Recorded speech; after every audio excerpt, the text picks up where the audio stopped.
for me. I had a relationship fall apart. I was in debt with a big home. My practice was the busiest time it had ever been.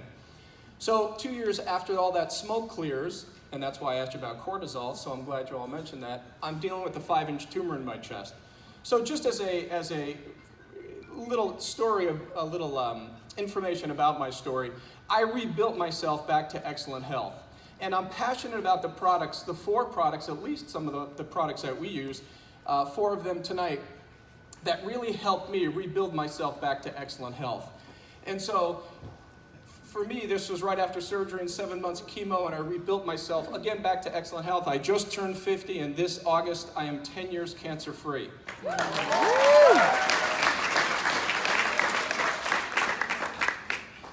So I'm passionate about the products. Why? Because I've lived through it. I've been through it. I've been stitched up, drugged up, burned, radiated, cut up. And during the period of time, I said to myself, what can I do to rebuild myself and prevent recurrence? And as you know, nutrition is pretty key to everything, right? In fact, I think it's the #1 reason behind all disease, and that's what the research says. So I can't talk about all the chronic illnesses that are out there. We can't go through every major health issue, but what I'd like to do is hit some of the major points associated with some of the major things. Does that make sense? Yes? So heart disease is the #1 killer on the planet. Cancer is #2. And let's see how good you are. What's #3? Heart disease. Oh, say it. Heart disease. Hospital errors. Oh. According to the Journal of Patient Safety, over 440,000 people are dying every year from poor diagnosis, the wrong thing done, doctors not talking to themselves. It's the 3rd leading cause of death in the country. Do you think it's not important to be informed on what we're going to say tonight? Say right on. Right on. It's incredible. So again, it's another reason why I wrote this book, and I'm not going to take up your time talking about it, but it really is, we need to empower people. You're in the right spot if you have a healthcare provider, if they specialize in functional medicine, if you have a good medical doctor, whatever, naturopath, whoever you're using, phenomenal. And the products are phenomenal. So heart disease is #1. And I just want to give you a little information. Isn't this classically what we know as heart disease, or what we've been led to believe? That cholesterol sticks to the arteries? Does anybody believe that? Now that you see my face, everybody's like, no. So the reality is we've been bamboozled and brainwashed to think that cholesterol, like melted butter, sticks to the pipes. That has been proven false decades ago. But all the pamphlets and pharmaceutical companies, and I get it, they push the statin drugs and stents and all those things. But the reality is, cholesterol is not the cause of heart disease. Does anybody know what it is? Inflammation. Awesome. Absolutely. Inflammation. So it's pretty funny. Well, they'll say, hey, you have things stuck in the pipe. That's not the case. And according to the New England Journal of Medicine, they said, or what they're showing in statistics, 50% of individuals who have experienced a heart attack or stroke have normal LDL cholesterol levels. LDL, it's a bad cholesterol. It's a protein that transports cholesterol. HDL is a protein that transports cholesterol. Right? LDL is the UPS delivery truck. HDL is the sanitation workers getting rid of things. So if you think about it that way, can you imagine, we've been led to believe this, 50% of individuals who have a heart attack or stroke have normal LDL. So does it matter looking at it? And what's the #1 treatment for heart disease? Exactly. And before we talk about the statin, LDL itself, according to the heart journals out there, LDL is that nasty one, oh, LDL is the bad cholesterol. LDL gets oxidized, and that's the first step in coronary artery disease.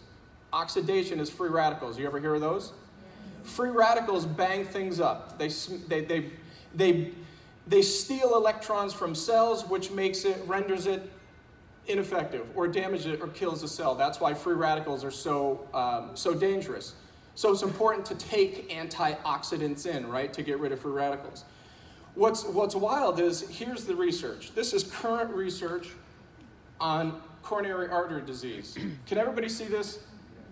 Important, because it's the #1 killer. Here's the lumen of the artery where blood flows. Do you see any cholesterol stuck in there? Where is it? It's in the wall of the artery. It's in the muscular wall of the artery. So then we have to say, well, why I don't get it. How do the arteries get clogged? They don't. They get inflamed. They get inflamed to the point where the artery closes in on itself and then it ruptures. It's called a myocardial infarct. You get a thrombus or a clot, and there's the sudden death. Some people survive, some people don't. 50% of all people that have coronary artery disease don't know it because the first symptom they have is fatality. You know, you kind of hear about sudden death and, oh my God, the comedians on stage, they just die. And it's really a shame. Do you think coronary artery disease is preventable? Everybody say yes. Yes. And the reason is because it's an injury to the artery. It's not cholesterol, it's not any of these kind of weird things that you hear out there in the marketing of pharmaceutical world. And I'm not bashing pharmaceuticals. They help save my life. However, there's a time and place for them, don't you agree?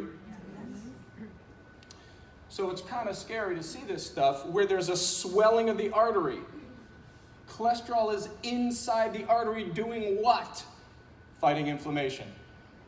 So would you shoot an EMS worker at the scene of a car accident? I mean, it's crazy. Why would you get rid of those people? So cholesterol acts as an anti-inflammatory. And I'm getting to my point with the supplements. Now, the number one treatment for coronary artery disease will say, generally speaking, is a statin, right? A cholesterol-lowering drug, right? Some of the side effects of statin drugs, liver damage, muscle pain. Do you know anybody that gets leg pain and they've been on statin drugs for a while? Yes? Yes.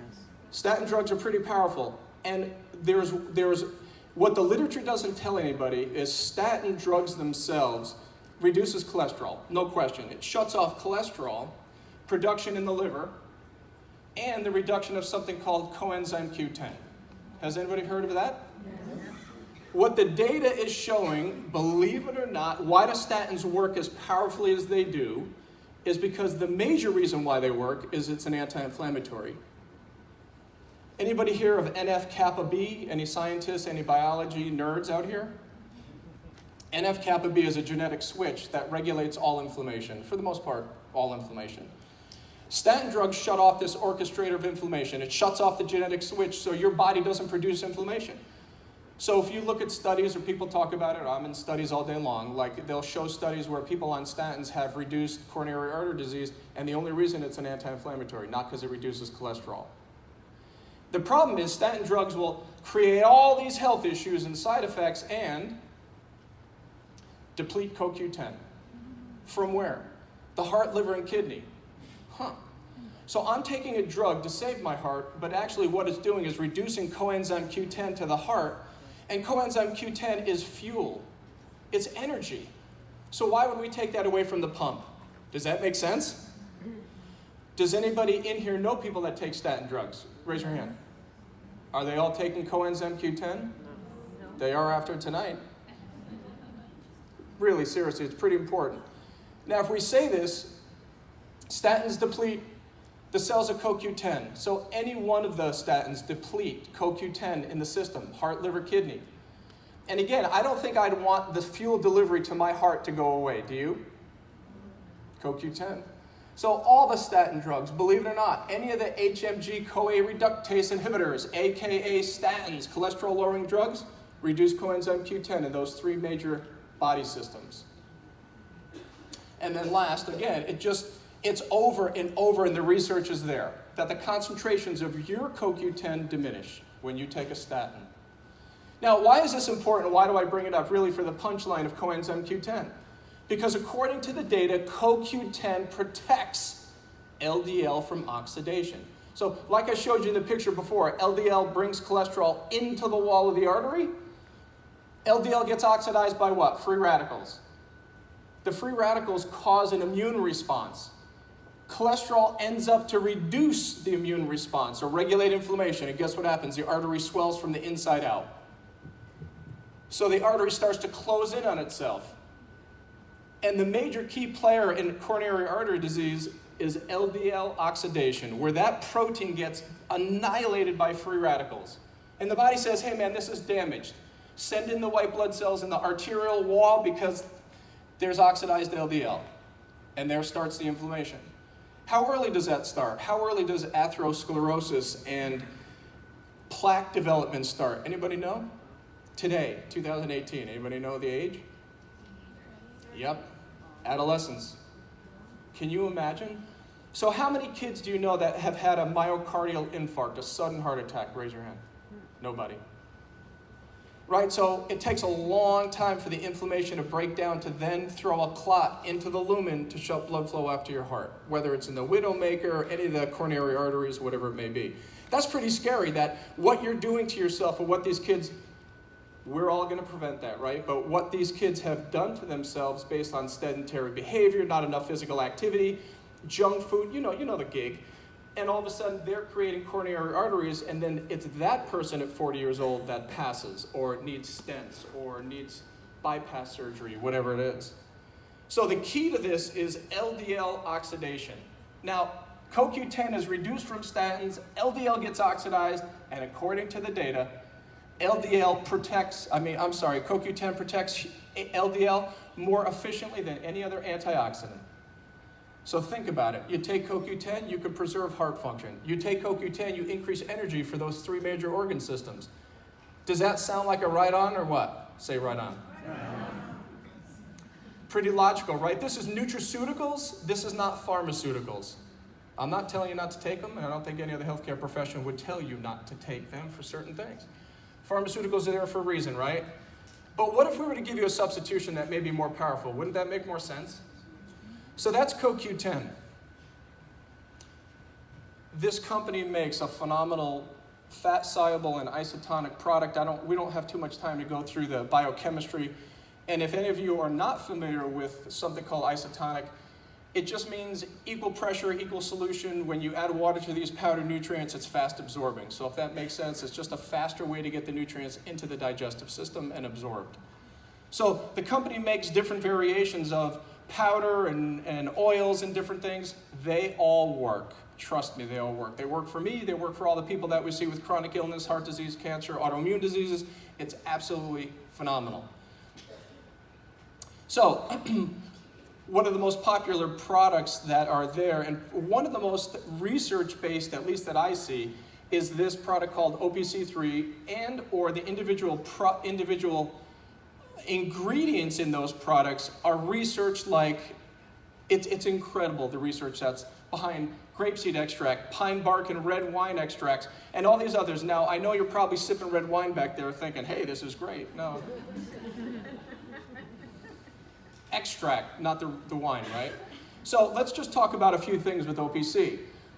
This is a absolute phenomenal study from the Journal of Angiology, where they took a certain group of individuals with metabolic syndrome. Have you heard of that? High blood pressure, visceral fat, high triglycerides, and different things, high blood sugar, so forth. OPC was given to the individuals, high blood pressure, high levels of blood sugar, and inflammation. In literally 2 months, anybody hear of CRP, C-reactive protein? What's it associated with? Heart disease. It's inflammation, right? Your white blood cells spit out these chemicals called cytokines. These cytokines get into the liver. The liver makes C-reactive protein because it's reactive to the inflammation, right? CRP. CRP is associated with atherosclerosis. Why? Because it's a destructive inflammatory protein. So if anybody has any inflammatory issues, any chronic illness, we're always checking people for C-reactive protein and inflammation behind it. So in 2 months, using this specific product, not another, this specific product, CRP was reduced by those people, in those people, 51%. And that's really the control. And so it was pretty fascinating to see that these people, that the variables didn't change, all they did was add OPC3, or these grapeseed extracts and pycnogenol extracts, to the individual with these health issues. Blood pressure dropped. Inflammation dropped by 50%. That's pretty powerful. So we give it to people with any kind of inflammatory disease, everything from heart disease to cancer to autoimmune issues and so forth. Allergies is another big one that we'll talk about in just a second. What's, I think, more impressive than all of that, they're showing that there was an increase in the percentage of blood moving out of the heart called an ejection fraction on this product. So you also made your heart perform more efficiently. The nutrients in here makes the heart perform more efficiently. I mean, that is something. That is powerful. Powerful for anybody with heart disease. Anyone. Or a risk of it. So, it's allergy season. Anybody have any allergies? There's 3 foods you need to get rid of. It's in my book, 3 Foods That Kill, as we say in the chapter. It's bread, dairy, sugar, grain, dairy, and white refined sugars. That will start the process of modifying certain white blood cells to take you away from the allergic response. That's my claim to fame. That's my big thing, 3 foods that kill: bread, dairy, sugar. If you get rid of gluten, you reduce white blood cell function. Or, I'm sorry, you reduce abnormal white blood cell function that creates inflammation. If you take away casein, which is a destructive protein found in dairy products, not the whey, it's the casein that really has a problem, you'll start to reduce your allergies literally overnight. And what you should think about doing, whether it's you, your kids, your family, whoever, start taking OPC3, because one of the trademark compounds in there called pycnogenol was shown to reduce an enzyme, I'll show you that in just a second, that produces histamine. What's histamine? How does it make you feel? Crappy. Nose running, your eyes itch. A friend of mine who's a graphic designer, his face looks like a tomato. I mean, certainly now that he's been taking OPC, honest to God, God is truthful, 2 years on this, no symptoms. I'm not exaggerating, I didn't make it up. Doesn't benefit me to tell you that story if it wasn't true. So it's pretty amazing that this stuff works. And again, what they showed was if you start OPC3 or you start something with pycnogenol in it, you have to start now. Because once the allergic response takes over, you're pretty miserable. Autoimmune diseases are something called Th1 dominant. Allergic issues are Th2 dominance.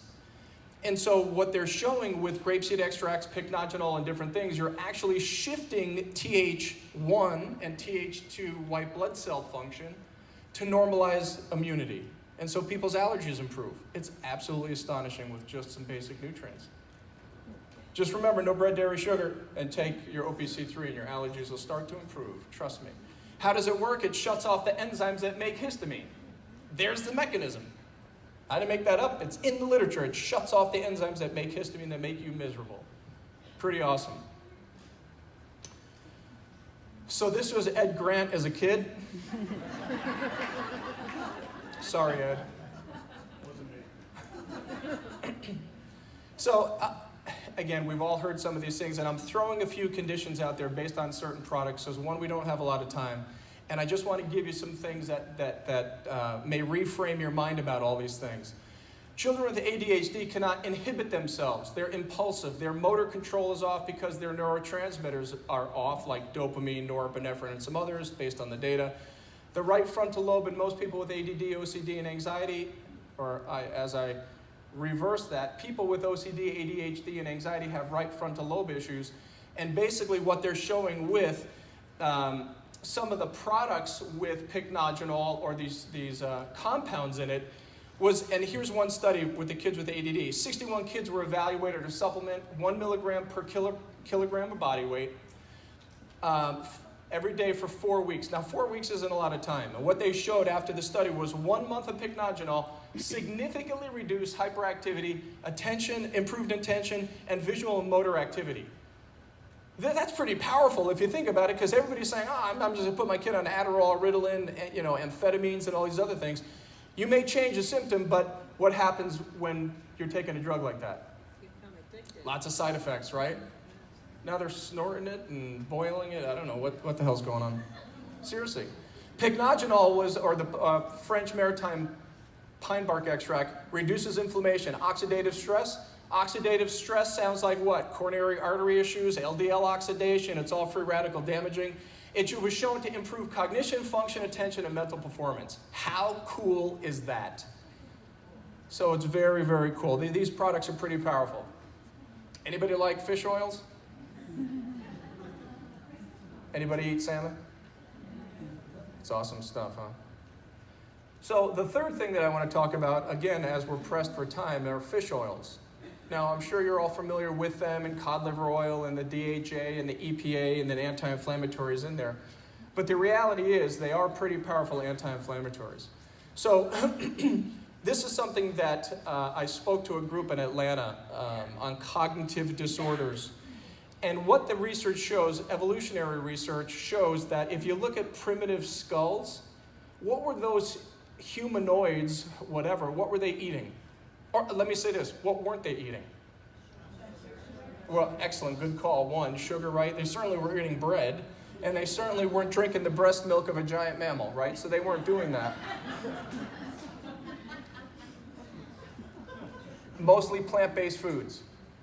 So what happened to the human brain once we started eating bone marrow, fat, and muscle tissue?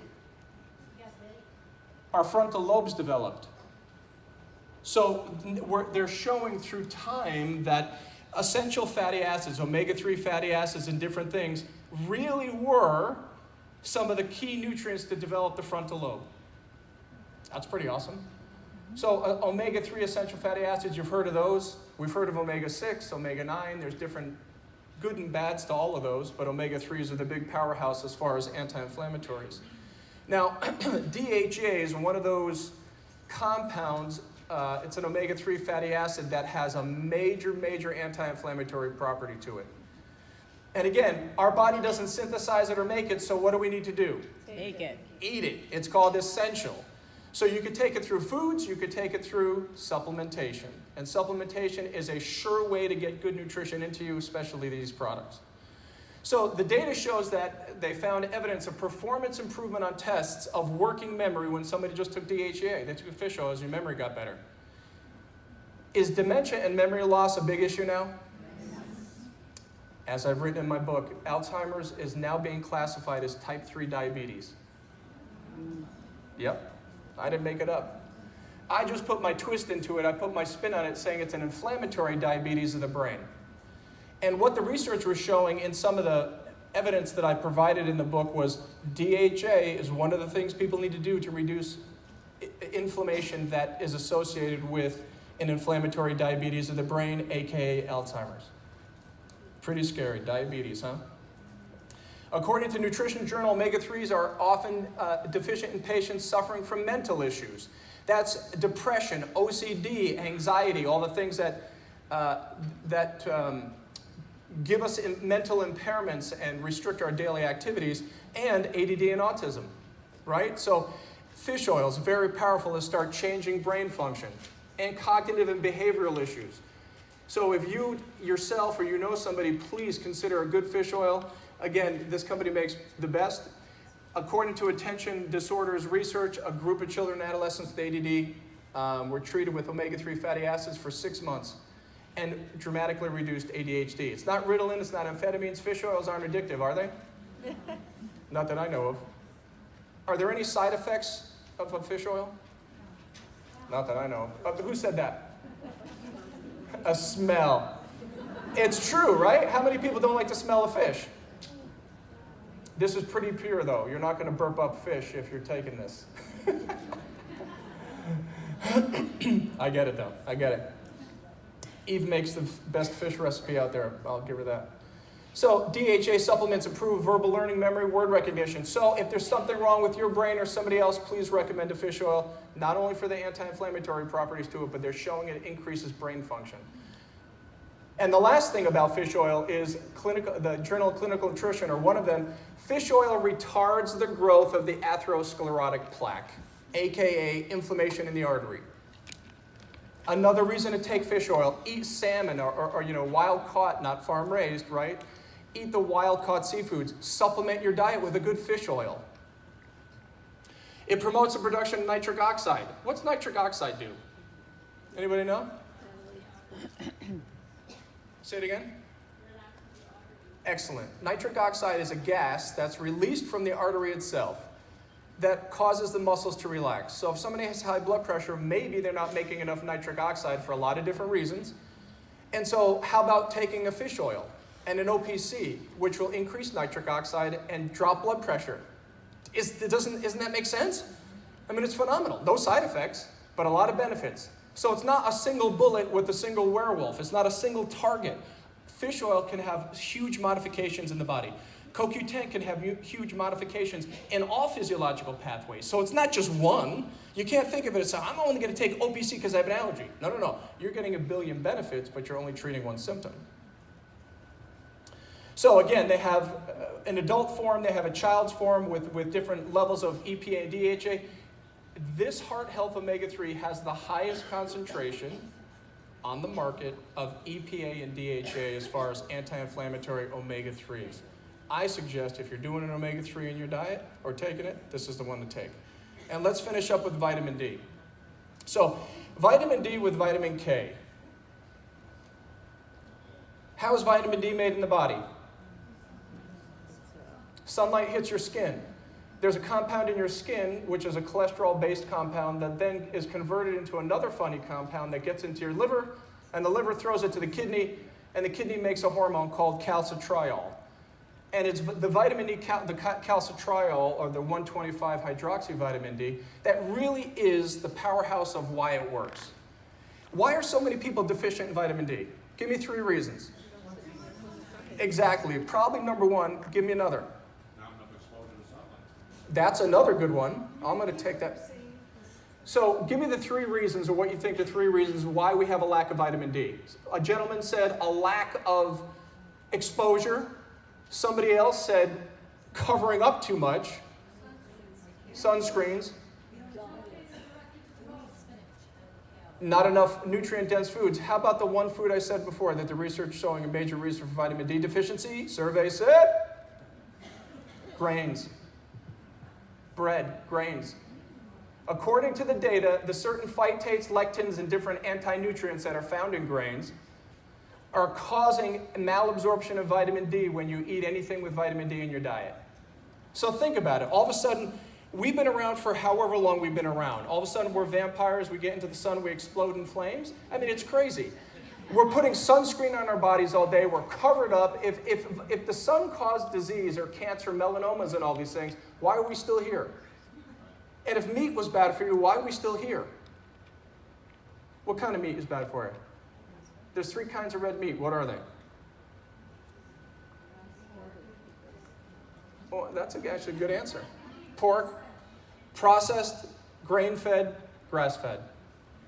Which of the two out of those 3 will cause harm?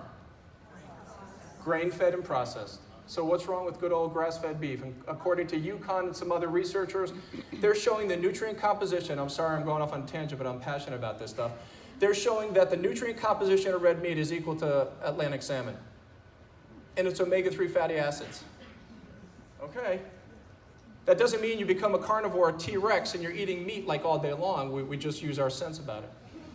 But vitamin D, why is it really important? Because every cell and tissue of your body has something called a vitamin D receptor. What that means is like a little ligand, a little flag on all your cells and tissues that when vitamin D attaches to it, it causes a miraculous thing to happen in your genetics. It reduces inflammation. It regulates genes that control cell growth and development. If cell growth is out of control, what's that called? Say it. Cancer. So it's pretty remarkable vitamin D as a hormone can be so powerful for so many reasons. This is pretty fascinating. The Annals of Epidemiology said raising your blood levels of vitamin D from 30, not the garbage reference range that doctors tell us that it should be at, 30 is fine, to the therapeutic level of 40 to 60 would prevent 58,000 cases of breast cancer and 50,000 cases of colorectal cancer. Do you now think it's important to take vitamin D? Holy smokes. Look at the prevention of disease just with one nutrient that becomes a hormone. That works on every cell and tissue of the body. It's incredible. Based on immune function, as I've stated about autoimmune diseases in the book, a deficiency of vitamin D lower than 50 nanograms per milliliter is enough to create autoimmune disease. How many autoimmune diseases are there? Hundreds. How many tissues in the body can be affected by your immune system attacking them? Tons. So there's a lot of different reasons to take these powerful nutrients to regulate the immune system, reduce LDL oxidation, improve brain function, improve gut function. We could talk for hours on this and the power of these, which are pretty powerful. When people get sick in the winter, what do they typically do? I'm getting the flag for 2 minutes, so give me an answer. Vitamin C. Okay, good, vitamin C, but what form do they take it in? Orange juice. Can you imagine? the data says that if you drink a pharmaceutical dose of fructose, although it's natural, if you drink a giant pharmaceutical dose of fructose, you suppress something called neutrophils, like the major white blood cell function, for 4 hours. So why would anybody in their right mind say, Ed, you have a cold? Have some vitamin C. We just wouldn't, have some orange juice rather. We wouldn't do that. But what if you were to take nutrients to support the immune response? Vitamin D, number one. Vitamin D activates the immune response to decrease susceptibility to infection. How about mushroom extracts? I hope somebody's talking about those tonight. Those are powerful stimulators of the immune response. How do you ward off infections? Vitamin D, vitamin C, the different mushroom-based extracts. It's pretty easy. Now, as we finish up here, a study was conducted with 2 groups. This is pretty funny because how many people in here would starve to death eating 500 calories a day? Raise your hand, all of us. Right, so again, this is not about the calorie of what happened in this study. What they did is they said, what happens when we give vitamin D at fairly high doses to people who are looking to get rid of body fat? Not weight, body fat. So it's about body composition, not weight, right? How many people want to lose weight? Well, you want to lose weight? Well, what happens when you lose your keys? You go find them. So why would you want to lose something that you're going to find again? How about we just say that you want to modify your body composition so you're lean and low fat? Not no fat, low fat. Does that make sense? It's about body composition, not weight. So my point of bringing up the study was it's about fat mass, not weight. They're not mentioning weight in these major studies. So the groups went on 500 calories per day. They divided the people into 2 groups. 500 calories per day. I'd starve to death and be out of my mind. And it's not about the calories. Please don't follow this recommendation. What they did was they took the 2 groups eating those calories and they supplemented vitamin D and calcium. The study group that took the vitamin D with calcium had a major decrease in body fat. Isn't that remarkable? Vitamin D receptors on every tissue. Vitamin D regulates blood sugar. Vitamin D regulates how free fatty acids are stored into fat tissue, which is really how fat is how it works. Pretty powerful stuff. Okay, now I'm done. So this is just a 2-second plug.